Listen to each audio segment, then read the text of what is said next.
nanga kishu lengo bashu petu ngana kendom la kum mentiono. Oh yeah, trying to understand because I really to fall in love. Palat ka jing ikan tang bangam ngunut pat ban ai lan wela rain lian knang ani wela rain lian knang tang jung mudur bang yo tabet nga hapo ko tang shu yo ji na phi ni hokum bang yap ler shu kuit bet kum sho kia ngi mai hak pe.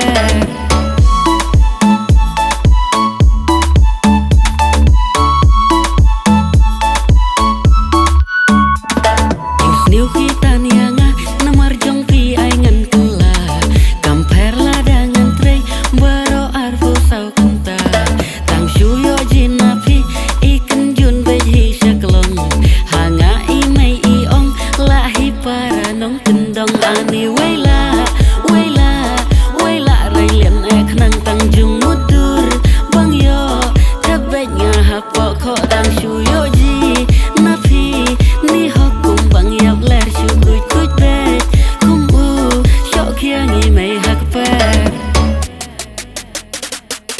Porba pi ai kai kano ka jing style kam tam pikir wala i singkai kilips ba is kun kilian ba pernai porba fi action hapo mobile kam tam lele haka porba firki snow bai kumban habu kau sigurni marwe ngaleng marwe ngapisa long no se i jonga. Oh yeah, baby I swear on you because I wanna be your hero. I'll never lie to you bangam kwa bandu ki jingker ku monji ko nanga ani wela rai lien ek nang tang jung mudur bang yo tabet nga hapo ko tang shu yo ji na phi ni hokum bang yap ler shu kuit bet kum sho kia ngi mai hak pe ani wela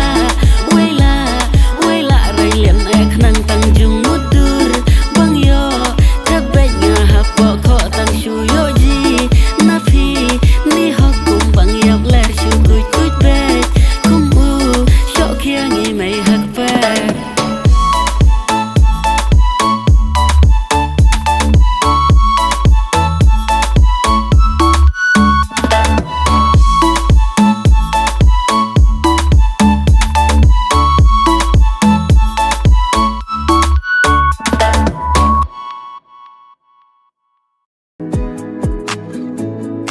Jun shaklong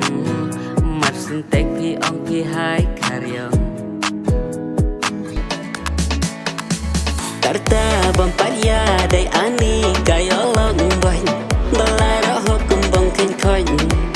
ya ngati shu pendi tang namar bangai ya pi ngada ken kor ya ngapi keng tador jingku slai jong ti inga kwa bantu lang men sim kam la sha ban yo i ba phik thang